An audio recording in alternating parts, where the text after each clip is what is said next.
Well, Maybe. the strategy part is interesting because I actually teach you, like, just in case you haven't broken it down that way, because it's your own brand. Yeah. And I think when people do their own brand, they usually need somebody to bounce it off of to actually make sure that they're hitting it. Because even I need a meet. Like, I can do it for anyone else, but at the end of the day, it's nice for your own brand to have somebody give you that feedback. Yeah, we need to talk. But I will say that just in general, it's more about how do I I'm busy, I'm a doctor, or whatever it is. I do not have time for this. Yes, you do. You just take a minimal amount of time. Yes, it requires some preparation. But if you can get it together for a few hours and then spend, like, those videos don't need to be 20 minutes. Like, you can do 4 or 5 minute videos, 10-minute videos, whatever you want on those topics related to your industry, and dissect the whole thing. And so you can make 30 days worth of content in one day. Are you recording this? Yeah. Oh. I thought you wanted to record. That's great, Well, whatever. actually. Okay, but keep it going. Okay, so Brittany, you're about to watch me interview Brittany Crystal. She's got a course, or a bunch of courses coming out for how to help you create content yourself, right? Yeah, so we talked about it. I work for Gary Vaynerchuk, and a big part of content for him is not only repurposing old content, but taking content and then breaking it down into smaller chunks to get it across all platforms. There's a reason you think you see him everywhere, and that doesn't mean you need to be making more content. So, especially for someone like doctors and business owners and clinicians, if you have 4 hours, basically I can teach somebody how to make a month's worth of content in a day. If you can make 4 videos in a day or 4 pieces of content, whether that's a podcast or a long form written article, you can dissect the whole thing. So that's what my course teaches. So watch the rest of the video, pay attention, and try to execute on some of this stuff.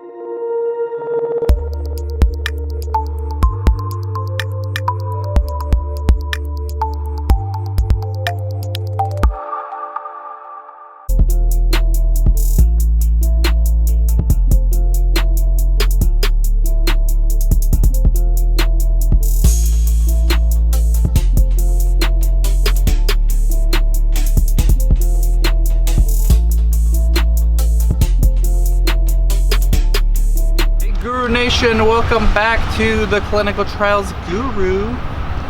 Fans of Gary V may recognize this person like I did. Brittany Crystal, you were on how many Ask Gary V episodes? I don't know how many, a few, but I was on Gary's team and at VaynerMedia for around 3 years. 3 years. I saw you reading questions, I saw you giving answers occasionally, I saw you in the Daily V's. Really cool. Hardcore fans of Gary V will recognize this person. Well, we're at this LinkedIn event in LA, and we're both based out of Orange County, California now. So, Brittany, I just randomly stopped her in the parking lot, say, hey, I have an audience of clinical researchers out here.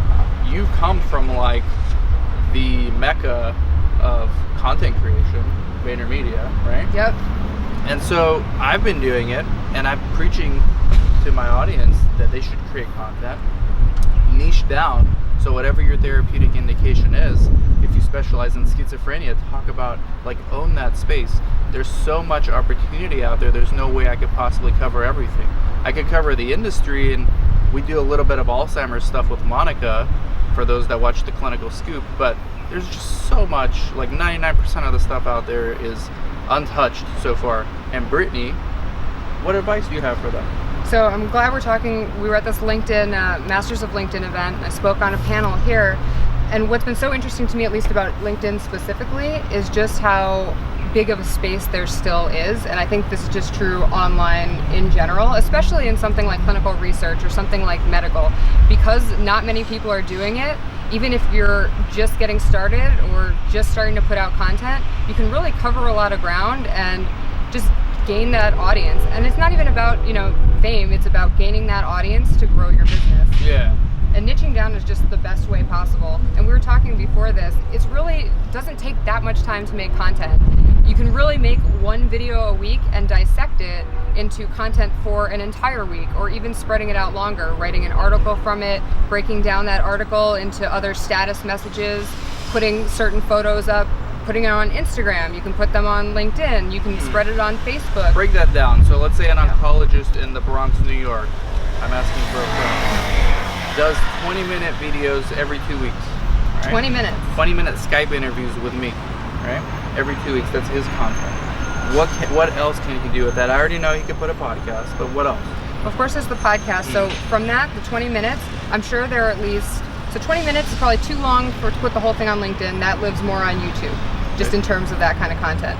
So once you get it to wherever, so 20 minutes, I'm sure during that time, there are nuggets of genius that you guys both say. I would clip those nuggets of genius, turn those into clips for, LinkedIn or Instagram, whatever is relevant to your audience. And who does that? Someone like G-Dub? Yes. Yeah. Or you can do it yourself on the phone, or you can hire somebody for, So simple editing you can do yourself. Very simple editing. Mm-hmm. You can do yourself in iMovie. I'm not technically savvy, and I can at least clip a video. Yeah, cut You're not going to and do any delete, graphics, then you can hire somebody. So clips for sure. I would take sentences that you say, you can make them quote cards, you can make them captions, you can make them just status posts about the industry. You can ask people questions about the industry. Related to oncology, depending on what it is, because that's kind of a more serious topic. Yeah. But you can just keep dissecting from the piece of content. There are things that you're saying that are interesting to the people that need you. Yeah. But when they first make it, no one's watching. So they just gotta persevere, right? Or are they doing something wrong? So depending where you're putting it, there are ways to optimize. There are always ways to optimize. So it's completely platform dependent on that way, but the key to growing your audience is to actually engage with other people who have similar audiences. If there's another local oncologist in the Bronx and you're in the Bronx, see who's commenting on their stuff, see who they're following, and kind of go down that rabbit hole. I have a podcast on influence called Beyond Influential. Yeah, I've talked to a bunch of people who've grown, for example, their Instagram, and there's tons of people who've grown their LinkedIn here. And the key is reaching out to either competitors, people, or and it's leaving genuine comments. So it works on Instagram, definitely works on LinkedIn because it's favorable for the algorithm. It shows up in other people's feeds. Mm-hmm. It's engaging with them so that they know you exist and then look at your page. And even if they don't need an oncologist right now, they'll remember if they like your content or they think you're saying something insightful on their page. If they do need an oncologist, they'll think of you first. Fantastic. Finally, as we wrap up, where can people reach you? People can reach me at BrittanyCrystal.com. Oh, BrittanyCrystal.com. LinkedIn/IN/Brittany Crystal. Brittany Crystal on Instagram. And Brittany Crystal anywhere. And the podcast, Beyond Influential. I subscribe. I listen to like 2 minutes of one episode, but I had to go. Dude. I'll get back into it. I subscribe. Thank you very much, Brittany. Thank you. And thank you everyone for watching, and make sure you follow some of this advice, if not all. Thank you very much. Bye-bye.